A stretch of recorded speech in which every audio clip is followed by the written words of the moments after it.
राम राम शेतकरी मित्रो. मी एक स्वतः शेतकरी आहे मित्रो. तुम्हाला जो फसवण्याचं काही काम करणार नाही. त्यामुळे मला एक वाटलं तुमच्यापर्यंत थोडीशी माहिती पाठवावी. आपल्या शेतकरी भावांना बांधवांना थोडंसं माहिती द्यावी. मी आता स्वतःच्या शेतामध्ये उभा आहे, काय लोकांच्या नाही, काही नाही. ही माझ्या हातात गोपन आहे. ही थोडंसं पाखरं वगैरे खेदण्यासाठी किंवा त्यांना भगवण्यासाठी काम करते. यानं थोडेसे दगडं मारून त्याला भगवायचं काम करतो. मित्रहो, मी हे पळाटी लावली 28 मेला. या पळाटीची लागवड झालेली 28 मेला. हिची हाईट आहे जवळपास 5.5 फीटापर्यंत. तर मी 2च वेळा खत टाकलं. आता एवढी पळाटी झाल्यानंतर त्याला खत किती वेळा लागते याच्यावरची कळा वगैरे पहा मित्रो. मी फक्त 2च वेळा, मी काय जास्त भेसळ वगैरे खत टाकत नाही.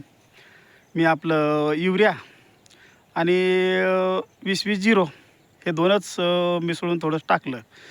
आपल्याला काय जास्त खत टाकायचं काही काम पडलंच नाही. आणि यावर्षी नांदेड जिल्ह्यामध्ये अतिवृष्टी झाली मित्रो. अतिवृष्टीमध्ये जे पळाटीचं किंवा कापसाचं नुकसान होते ते जास्त डळडळ पाणी झाल्यामुळं पातगळ असे अनेक समस्या उद्भवतात.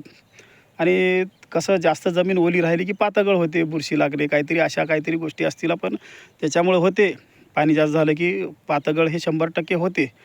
पण मित्र, आपल्या पळाटीचं पातगळ जास्त प्रमाणात झालं नाही. की एवढं अतिवृष्टी होती भयानक की खरडून गेले, कुठं नाले गेले पडल्या जमिनीमध्ये. माझ्याच जमिनीत नाल्या गेल्या पडल्या जास्त पाण्यामुळं.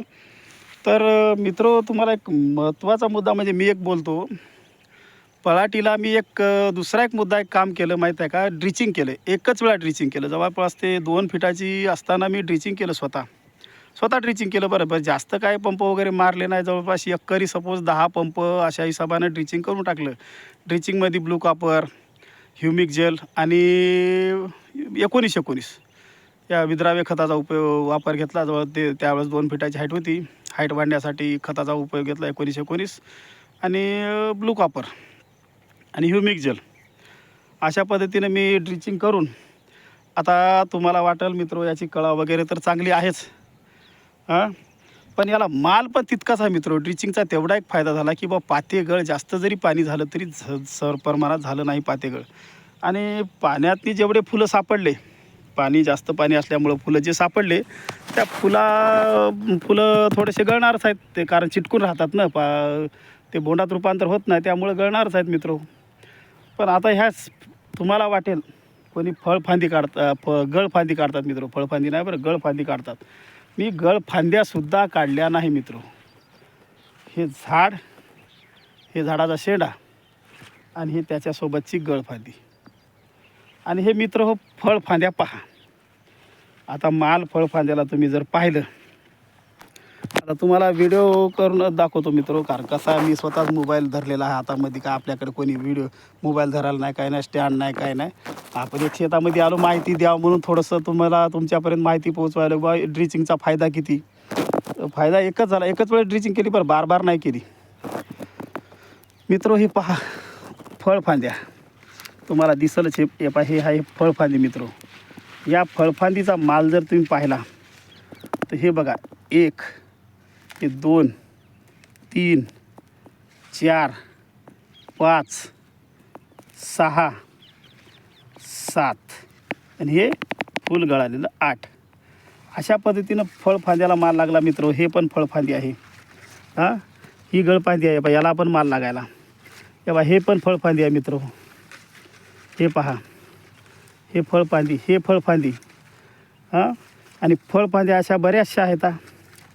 गळफांद्या मी कोटच काढल्या नाही. हे बघा गळफांदी, हे गळफांदी, याच्या बाजूला फळफांद्या. हे पहा फळफांद्या आणि माल.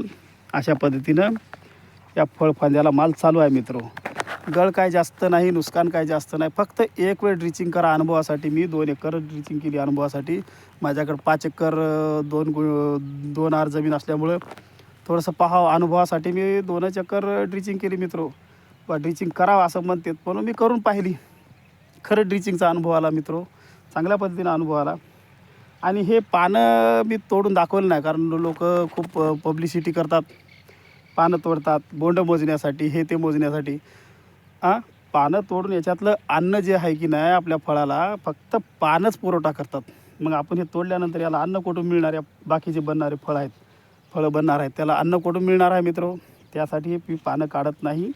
आणि कसं आहे, आपल्याला ना कोणा पब्लिसिटी करायची नाही आहे मित्र, फक्त तुम्हाला एक माहिती देण्यासाठी सांगायलो. आपल्याला काय याच्यामध्ये पब्लिकचं काय मन जितून आहे की नाही, आपल्याला काय फॉलो आणि व्ह्यू पाहायचे नाही, व्ह्यू द्यायचे नाही. आपल्या शेतकरी मित्राला थोडीशी माहिती द्यावं म्हणून मी थोडासा हा व्हिडिओ बनवत आहो. तुम्हाला पटलं तर पहा, करून पहा, अनुभव घ्यायला हरकत नाही. ठेवतो मित्रो, राम राम.